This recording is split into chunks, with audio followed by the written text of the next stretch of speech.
πανεπιστήμια σε Αμερική Καναδά κυρίως.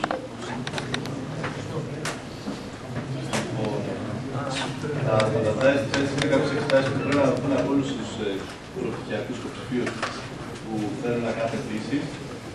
Βασικά είναι ένα μέτρο σύγκρισης, δεδομένου ότι οι διάφοροι φοιτητές από όλες τις χώρες έχουν διαφορετικό background. Είναι ένα μέτρο σύγκρισης των αγγλικών που ξέρουν, των μαθηματικών που ξέρουν. Οπότε με αυτόν τον τρόπο τα πανεπιστήμια γνωρίζουν, μπορεί να σε συγκρίνουν με άλλους υποψηφίους. Οργανώνεται κυρίως από την ETS, είναι η πιο σημαντική της, η οποία έχει όλα τα τεστ που χρειάζονται για τις αιτήσεις. Και βασικά κλείνονται online, καθώς και τα πληρώνετε. Οπότε δεν έχετε, θα χρειαστείτε οπωσδήποτε αστυνομική και θα μπορείτε online να δείτε και τις ημερομηνίες που θα κλείσετε τα τεστ, να δείτε πότε σας βολεύει και όλα αυτά. Μία λεπτομέρεια είναι ότι τα τεστ μπορείτε να τα ξαναδώσετε με τον περιορισμό ότι πρέπει να γίνει μία εξέταση ανά μήνα για το κάθε τεστ. Δηλαδή δεν μπορείτε μέσα στον ίδιο μήνα να δώσετε το ίδιο τεστ 2 φορές. Υπάρχει αυτός ο περιορισμός. Και επιπλέον το GRE, το General, θα το δούμε στη συνέχεια. Ακόμα και αν έχετε δώσει μία φορά το τεστ, με τη δεύτερη φορά θα σας φαίνεται και ο βαθμός της πρώτης εξέτασης. Οπότε δεν σημαίνει ότι μπορείτε να κατέβετε χαλάρα στην πρώτη εξέταση, με την προοπτική ότι θα το δώσετε τη δεύτερη φορά και θα πάτε καλύτερα. Θα φαίνεται και τα δύο αποτελέσματα, οπότε πρέπει να το προσέξετε αυτό. Εκτός αν επιλέξετε να μην δεχτείτε τον πρώτο βαθμό, θα το δούμε στη συνέχεια.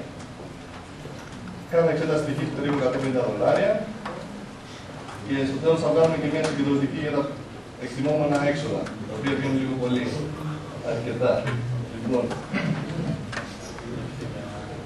Λοιπόν, όπως είπαμε, είναι ένα μέτρο σύγκρισης για να δουν τις γνώσεις σας σε αγγλικά και μαθηματικά. Και οπότε αποτελεί ένα σημείο που σας συγκρίνουν με άλλους φοιτητές.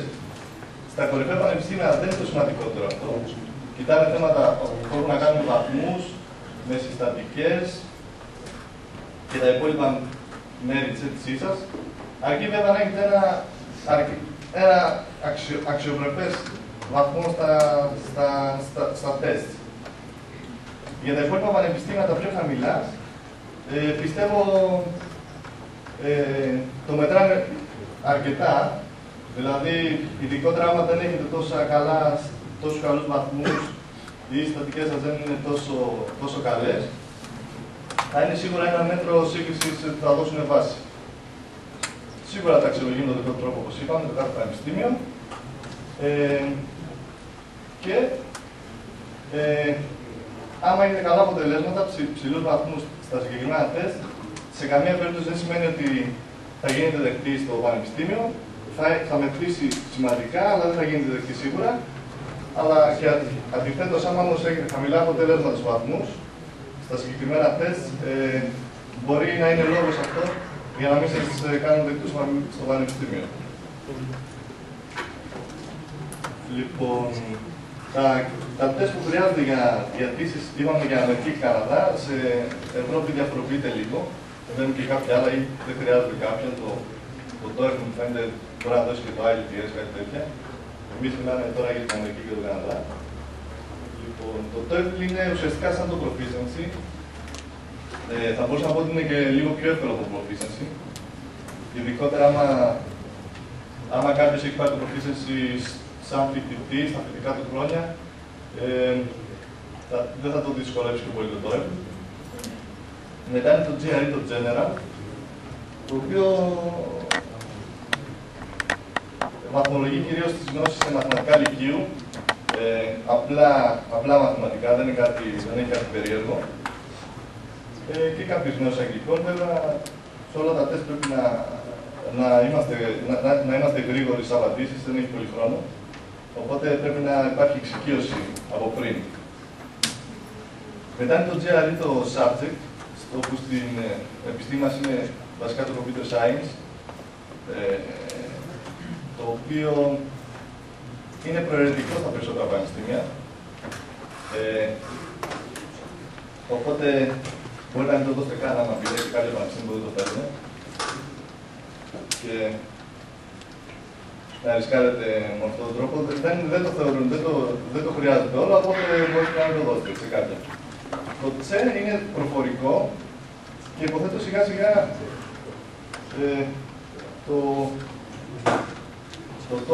η νέα μορφή που θα δούμε το αντικαθιστά. Γιατί το TOEFL, το καινούριο, το internet-based, έχει και speaking και ουσιαστικά το αντικαθιστά το τσε αυτό. Οπότε γι' αυτό λογικά δεν χρειάζεται να το δώσετε. Εγώ στην περίπτωση μου δεν το έδωσα. Λοιπόν, σε όλα τα τεστ, οι ερωτήσεις είναι multiple choice, δεν έχετε κάποιον να γράψετε κάτι κρίσεως και όλα αυτά. Άμα εξαιρέσουμε τις εκθέσεις, όλα τα υπόλοιπα είναι multiple choice, σε όλα τα τεστ.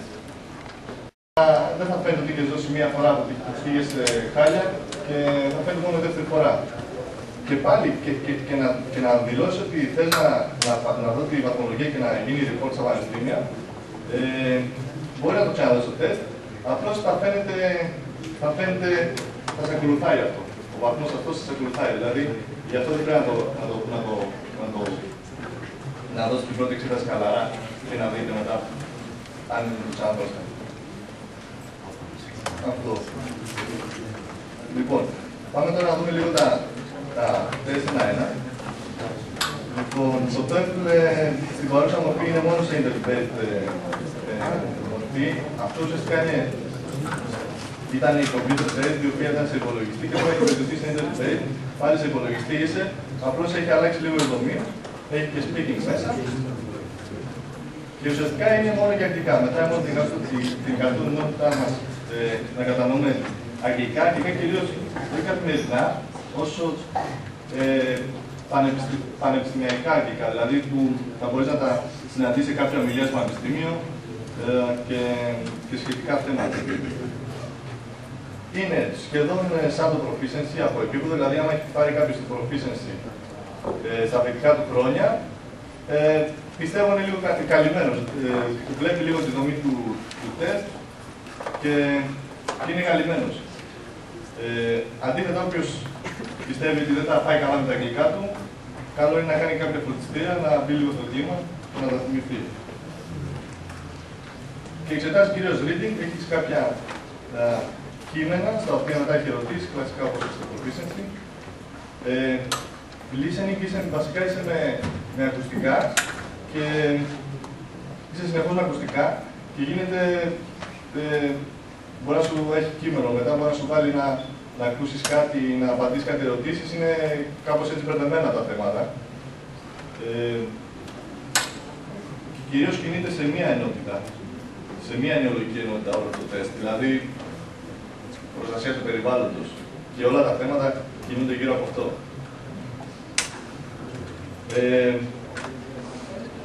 Το speaking είπαμε και μετά writing πάλι μπορεί να συνδυάζει, να σου πει κάποια θέματα στα ακουστικά, να διαβάσει κάποια κείμενα και να γράψει μια έκθεση με βάση αυτά. Δηλαδή συνδυάζει αυτές τις δύο ιδιότητες. Το GRE General, είπαμε, είναι στην Αθήνα. Βασικά, εξετάζει μαθηματικά λυκείου, επίπεδου λυκείου, βασικά δεν είναι κάποιο εξεζητημένο να σου βάλει πολλά ολοκληρώματα και τέτοια. Όχι, απλά μαθηματικά, άλγευρα, γεωμετρία και τέτοια. Και έχει και κάποια sections τα οποία σου ελέγχουν τις γνώσεις των αγγλικών. Η εξέταση είναι βασικά 6 τις 2 εκθέσεις στην αρχή, 45 και 30 λεπτά. Διάλειμμα μετά, verbal. Το verbal είναι, θα το δούμε συνέχεια αναλυτικά, είναι αυτό η γνώση των αγγλικών και το quantitative μετά είναι βασικά τα μαθηματικά και έχει και κάποια sections τα οποία δεν μετράς τη βαθμολογία σου. Συνήθως θα σου πει ότι αυτό το section δεν μετράει, δεν θα βγει ο βαθμός με βάση αυτό το section, είναι καθαρά για experimental λόγους. Αλλά μπορεί να υπάρχει και περίπτωση να μην στο πει και να ανακατευτεί, δηλαδή να σου βάλει πριν το quantitative αυτό το section, να μην ξέρεις εσύ, να είναι σαν να έχει δύο quantitative sections, να μην στο πει αυτό, ότι είναι για experimental και και να σου πούνε δύο φαντέλη και να ξέρει ότι το ένα από τα δύο είναι αυτό που δεν θα σου μετρήσει ο βαθμό. Δεν ξέρει ποιο είναι αυτό.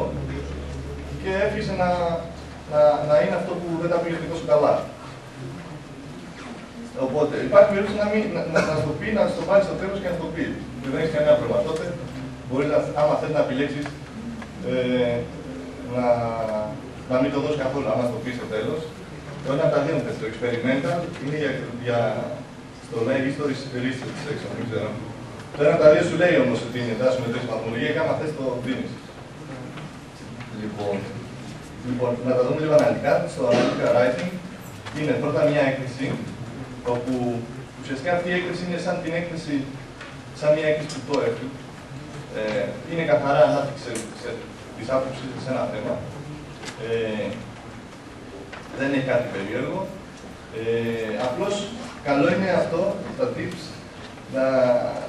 να έχετε απομνημονεύσει εκφράσεις και συνδετικές λέξεις. Για παράδειγμα, μπορεί να έχετε απομνημονεύσει ολόκληρους πρόλογους, το οποίο θα σας δώσει πολύ μεγάλη άνεση να ξεκινήσετε την έκθεση. Και η δεύτερη έκθεση είναι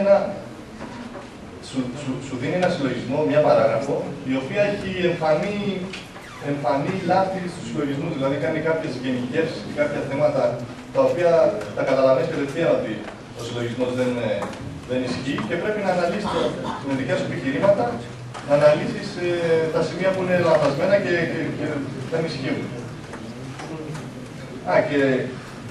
Και ένα θέμα εδώ είναι ότι ένα από τα κριτήρια που βαθμολογούν τις εκθέσεις είναι και το μέγεθός τους. Οπότε, άμα είναι μικρή έκθεση, και ας είναι τα επιχειρήματά σας αρκετά καλά, θα μειωθεί ο βαθμός από το μέγεθος. Οπότε οι να είναι λίγο μεγάλες και καλές αφεντικά. Γράψω όσο πολλά, δηλαδή. Ναι, γράψω όσο προλάβεις. Στο κόμμα κατευθείαν, την είναι στον υπολογιστή, μετά το 30 του 45 του σταματάει. Δεν σου έχει αν όριο. Όχι, δεν έχει. Γενικά, προλάβει να γράψει 2.000 λέξεις. Ναι, δεν έχει πρόγραμμα. Γενικά τα έχεις, δεν θα φτάσει στο σχολείο.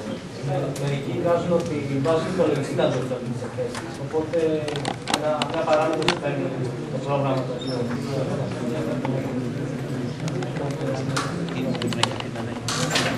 Το επόμενο section είναι το verbal, το οποίο είναι τα γνώσια κοινικό. Είναι πολύ δύσκολο section. Αλλά το καλό στην επιστήμη των υπολογιστών και των ηλεκτρολόγων είναι ότι δεν δίνουν πολύ σημασία στο section αυτό να αναλύσει συγκεκριμένα θέματα. Οπότε ένας στοιχειώδης βαθμός επαρκεί και δεν έχετε πρόβλημα. Περιέχει αντώνυμα. Δεν είναι κάτι τόσο δύσκολο σχέση με τα άλλα. Οι αναλογίες είναι δύσκολες, σου έχει δύο λέξεις που έχουν μια στοιχειώδη σχέση μεταξύ τους. Και στο multiple choice σου έχει αντίστοιχες άλλα ζευγάρια λέξεων που πρέπει να δεις την αντίστοιχη σχέση. Αρκετά δύσκολο. Σέντες questions και κάποια κείμενα με ερωτήσεις. Το quantitative είναι τα μαθηματικά. Είπαμε άλγευρα, γεωμετρία και σχετικά θέματα. Και πρέπει να έχετε καλό βαθμό στο συγκεκριμένο section, γιατί από το GRE δίνουν μεγάλη βάση από τα τμήματα στις σχολές της πληροφορικής. Περιέχει κάποια θέματα σε συγκρίσεις, όπου σου έχει τις επιλογές α μεγαλύτερο αυτά και σου έχει σε δύο στήλες κάποιες εκφράσεις όπου πρέπει να δεις. Ουσιαστικά πρέπει να σκεφτείς έξυπνα, δεν πρέπει να λύσεις για παράδειγμα στο πρώτο. Το έξυπνο θα είναι να μην λύσεις να κάνεις να λύνεις, γιατί ο χρόνος είναι πολύ περιορισμένος. Πρέπει με έξυπνα κόλπα να βγάλεις κατευθείαν τη σχέση χωρίς να χρειαστεί να κάνεις πράξεις. Και αυτά είναι τα πιο απλά. Μετά και έχει και data interpretation, το οποίο σου έχει κυρίως με γραφήματα, πίτες και τέτοια, και σου έχει κάποιες ερωτήσεις πάνω από αυτά. Πρέπει να είσαι σε θέση να κατανοήσεις ποσοστά και τέτοια θέματα. Λοιπόν, το subject GRE είναι μόνο paper-based, δηλαδή σε χαρτί, δεν έχεις σε υπολογιστή όπως τα προηγούμενα. Το σημαντικό είναι ότι δεν το δίνεις όποτε θέλεις. Έχει 3 ή μπορεί και 4 φορές το χρόνο εξετάσεις, προκαθορισμένες ημερομηνίες. και μπορεί να επιλέξει μόνο μια από αυτές. Οι γνώσεις που πρέπει να έχεις ουσιαστικά μπορεί να το δώσεις κάποια στιγμή μετά το τρίτο έτος πρακτικά, ότι έχεις τις γνώσεις, αλλά θέλει πολλή επανάληψη και πολύ σε βάθος, ότι μαθαίνει να το ξέρει σε βάθος. Κυρίως έχει ερωτήσει από αρχιτεκτονική υπολογιστών πολλά θέματα, γλώσσα προγραμματισμού, ανάλυση αλγορίθμων, πολυπλοκότητα. Και η συμβουλή μου είναι ότι να επιλέξεις να το δώσεις στο subject δηλαδή μόνο να έχεις διαβάσει καλά. Δηλαδή 2 μήνες school. Αλλιώς θα το πει μειώνει. Γιατί αν κάποιος πάει καλά όμως στο subject, μετράει πάρα πολύ στην νότηση. Δηλαδή, αν κάποιος γράψει 800-700, θα καταλάβει. Αν κάποιος πάει. Αν κάποιος πάει πολύ καλά στο subject, το οποίο υπάρχει για την πληροφορική, υπάρχει για μαθηματικό, βιολογία, αν δεν κάνω λάθος, υπάρχει για άλλες επιστήμες. Αν πάει κάποιος πολύ καλά, μετράει πάρα πολύ στην εξήγηση. Γιατί μπορεί και να μην κοιτάξουν καν τους βαθμούς. Πιστεύω, εικάζω. Γιατί είναι πολύ δύσκολες ερωτήσεις. Πραγματικά. Είναι πάρα πολύ δύσκολες. Και μετράει πάρα πολύ. Οπότε, όποιος πιστεύει ότι μπορεί να τα καταφέρει, καλό είναι να δώσει. Δηλαδή, είναι και ένας τρόπος να δείτε και τον εαυτό σας σε σχέση με τους άλλους. Αυτό. Και η βαθμολογία σας είναι συναρτήσει το πώς πήγαν όλοι οι άλλοι.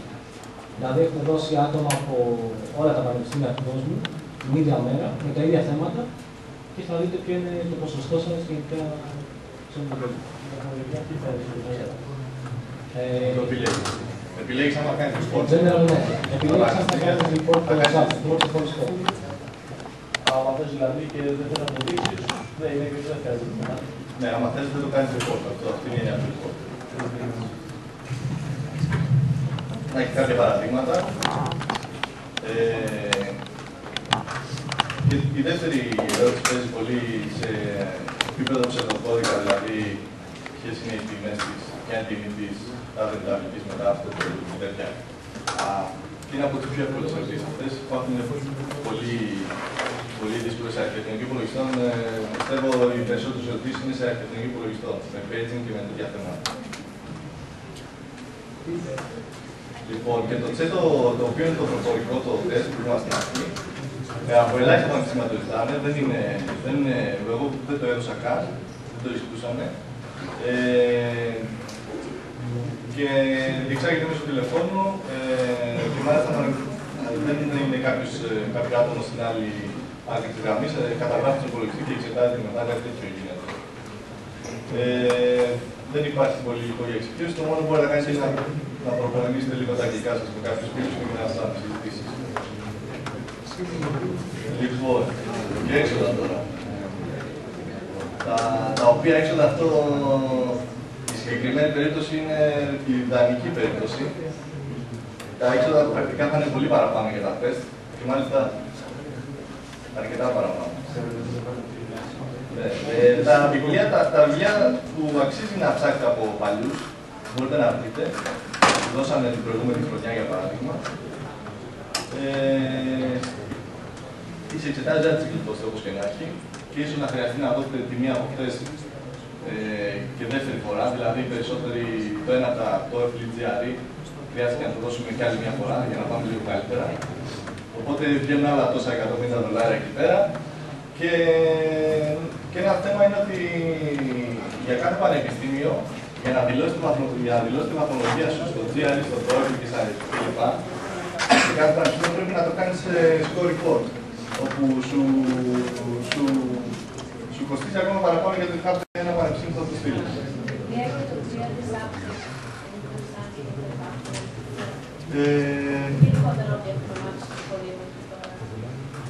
Υπάρχουν κυκλοφορούν στο ίντερνετ κάποια PDF που ασχολούνται με ερωτήσεις και τέτοια, αλλά ουσιαστικά πρέπει να ανοίξεις τα βιβλία κανονικά, να τα βγεις όλα.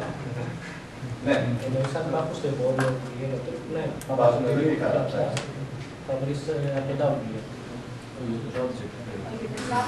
Για το subject. Για το subject κάτι υπάρχει. Θα έχεις τέτοιο text. Ναι. Και για το subject υπάρχουν βιβλία. Και κάτι είχα βρει online δωρεάν, αλλά γενικά να υπάρχουν 1-2, δεν υπάρχουν πολλά. Το Σάββατο είναι παιδιά πάρα πολύ δύσκολο, αλλά στο δύο αν πάτε καλά είναι πολύ καλή. Συγγνώμη, αυτό είναι για ηλεκτρονικό μηχανισμό ή όχι? Ναι, μπορεί να πεις και τώρα στο site της ΣΥΦΙΕΣ και να δούμε σε ποια είναι. Υπάρχει σήμερα για μας, για computer science. Δεν υπάρχει για ηλεκτρολόγους, αλλά μου φαίνεται ότι δέχονται τους ΙΕΣ. Οι ηλεκτρολόγοι δίνουν τους Το computer science το λένε, το subject. Ναι.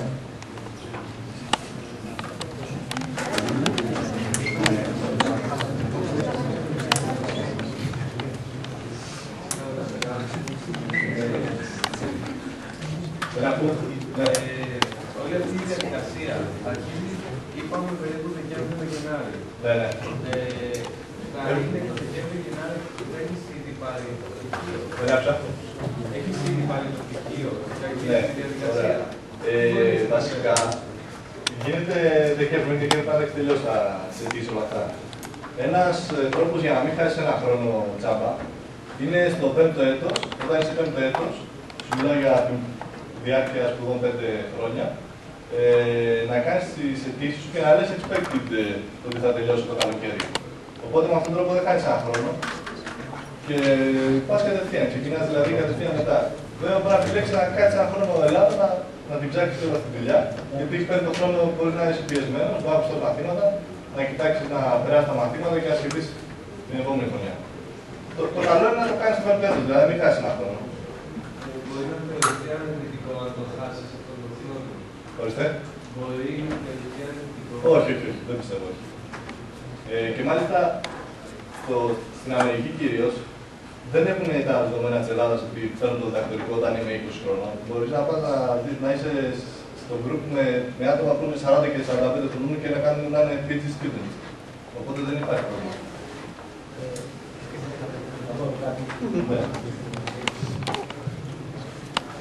Εάν κάνουμε την αίτηση και γίνουμε αποδεκτοί, αλλά τελικά προκύψει να μην πάρουμε το πτυχίο, χαίρεται ας πούμε η αίτησή μας ότι είναι αποδεκτή για το επόμενο έτος που θα έχουμε τότε πάρει το πτυχίο, ή πρέπει να επαναλάβουμε όλη τη διαδικασία και ρισκάρουμε να μην δεχτούμε? Όχι, αυτό σε κάποια πανεπιστήμια μπορεί να το καταφέρεις να μην κάνεις καν ξανά αιτήσεις και να σε δεχτούν το επόμενο χρόνο. Αλλά πολλά πανεπιστήμια δεν θα το δεχτούν αυτό. Βέβαια, αν έχεις έναν λόγο, δηλαδή καταλήψεις και τέτοια, πιστεύω θα τους πείσεις και θα σε δεχτούν την επόμενη χρονιά χωρίς αιτήσεις. Δηλαδή με τα δεδομένα που σε είχαν πάρει. Αλλά πολλά πανεπιστήμια δεν το δέχονται αυτό, να σε δεχτούν για ένα χρόνο μετά. Και τώρα έχει πρόβλημα. Δηλαδή στα top δεν θα σε δεχτούν να σε καθαρίσουν. Τα χαμηλότερα θα το δεχτούν. Και κάτι άλλο. Μερικά πανεπιστήμια σε δέχονται και λένε ότι αναφέρουν ότι πρέπει να έχεις B+ το τελευταίο έτος. Δηλαδή δεν χρειάζεται τα πρώτα 4 έτη να έχεις πάει πολύ καλά και επειδή σε δεχτήκαν μετά να τα γράψεις τελείως, σου λένε αν δεν έχεις B+, μπορεί και να μην σε πάρουν. Οπότε μετράει για το τελευταίο έτος. Αν δεν έχεις πτυχίο, εννοείται ότι έχεις πρόβλημα και πρέπει να το λύσεις.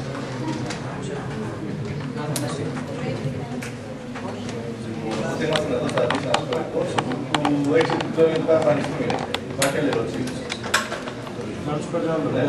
Το TOEFL, τι διάρκεια ισχύως έχει και το GRE? Το TOEFL είναι 2 χρόνια και το GRE 5. 2 χρόνια.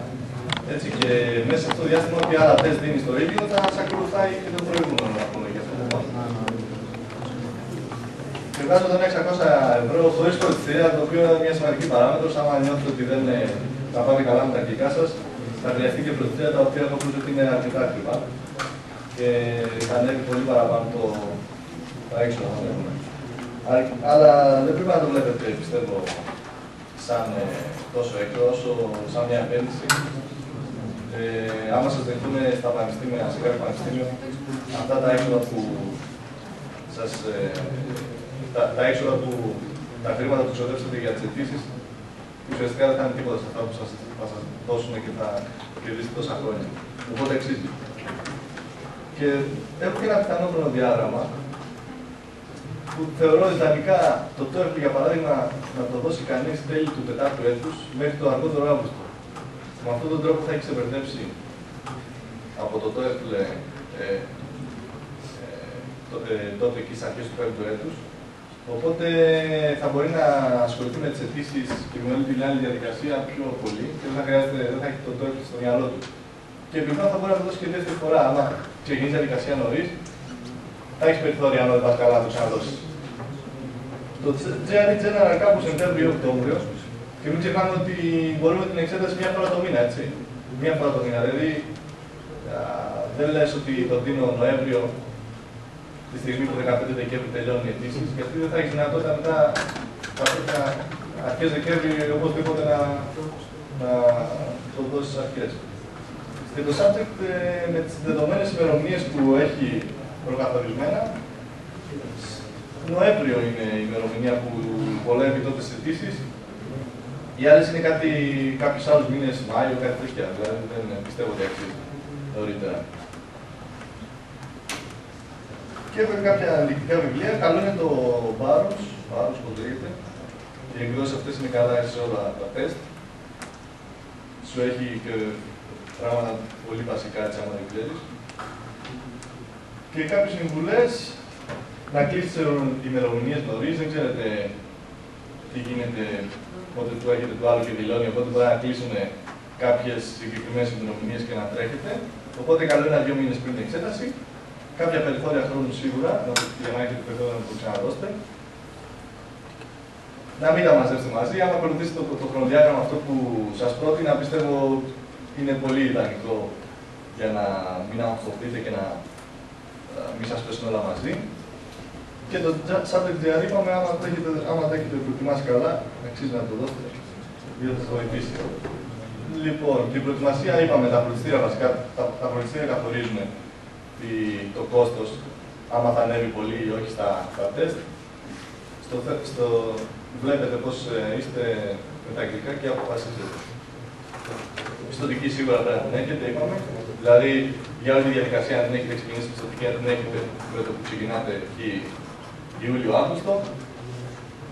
Και σας δίνει βασικά, όταν γράφετε για τις εξετάσεις, σας δίνει και σας στέλνει ένα CD με λογισμικό και με αυτά, το οποίο είναι σαν αργία, και μετά από ένα μήνα. Και άμα πιέζετε, μπορεί να το ζητήσετε από κάποιους παλιότερους, να την ξεκινήσετε την προετοιμασία νωρίς. Και στο ETS έχει τις περισσότερες πληροφορίες που εκεί γράφεστε και όλα αυτά. Ακούω ερωτήσεις, άμα υπάρχει τίποτα. Και για την όλη διαδικασία γενικώς, για τα τεστ αναφορικά.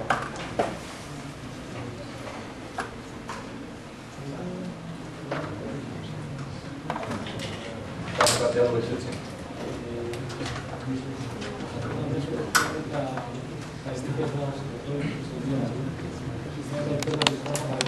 Ναι, λοιπόν, ένα θέμα αυτό με τη βαθμολογία είναι ότι στο GRE στα 800, η βαθμολογία βγαίνει στα 800, στο GRE General λέω, και στο subject. Βγαίνει στα 800 και το κάθε section, είπαμε στο GRE με το verbal quantitative και αυτά, το κάθε section βγαίνει ξεχωριστά, δηλαδή δεν βγαίνει ένα συγκεντρωτικό αποτέλεσμα. Και είπαμε, στο verbal, άμα είσαι γύρω στο 350, πιστεύω, στο θέμα, στο section με τα αγγλικά, στο verbal, που είναι δύσκολο, άμα είσαι γύρω στο 350 στα 800, είναι ένα αξιοπρεπές βαθμός για την περίπτωσή μας, για την πληροφορική και τους ηλεκτρολόγους.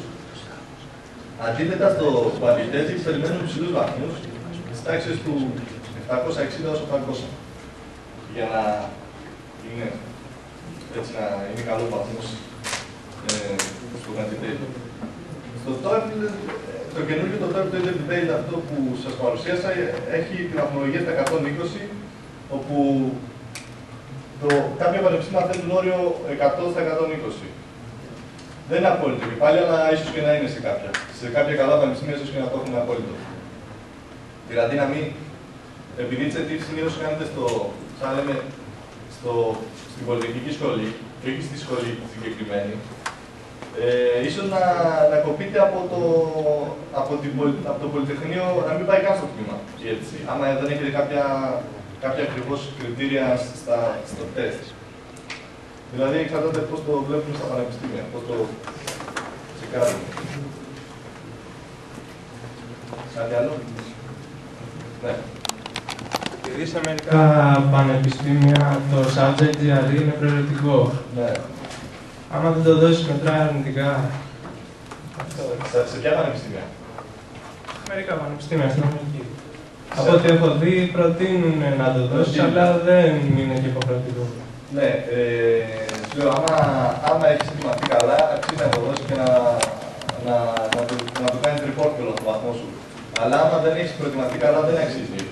Ούτε καν να δώσεις, ούτε καν να το κάνεις report.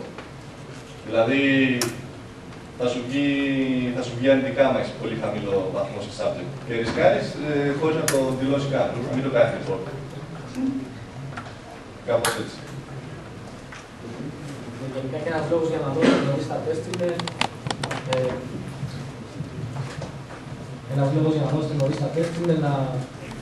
για αυτόν τον λόγο.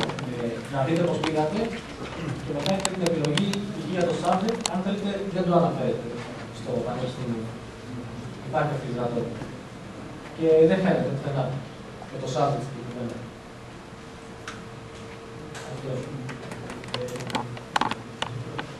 Υπάρχει περίπτωση μετά να μας εμπιστευτεί την εργασία του subject? Άμα σας ζητούνε. Ωραία. Δεν θα σας ρωτήσω. Από τη στιγμή που σας ζητούν, δεν πρόκειται να σας ζητούνε. Το subject δηλαδή είναι ένα μέρος της αίτησής μας. Δηλαδή, άμα έχουμε ένα βαθμό καλό, 790 στα 700, θα μετρήσει πάρα πολύ. Μπορεί να μας πάρουν μόνο και μόνο γι' αυτό. Π.χ. αν είσαι από ένα πανεπιστήμιο που δεν το ξέρετε έξω, όπως είναι το Γιουπάτρας, μερικοί δεν το ξέρουν. Οι πιο πολλοί δεν το ξέρουν έξω το Γιουπάτρας και δεν μπορούν να αξιολογήσουν το επίπεδο σπουδών.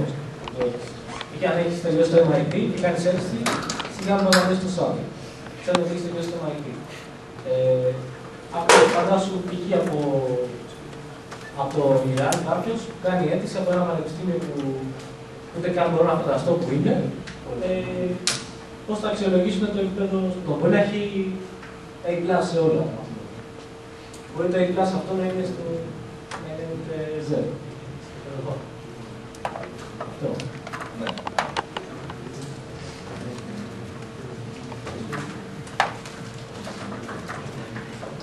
Κάτι άλλο έχουμε?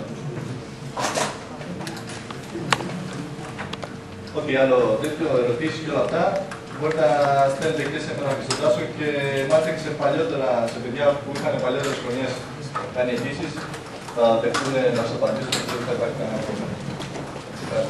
Βασικά να σας ενημερώσω ότι επειδή με ρωτήσανε πολλά παιδιά, στο site της IEEE Student Branch της Πάτρας θα δημοσιεύσουμε και τις παρουσιάσεις σε αυτόνομη μορφή και το βιντεάκι, οπότε όποιος θέλει κάτι ένταση και καλή μπορεί να πάει να το κοιτάξει. Ευχαριστώ πολύ.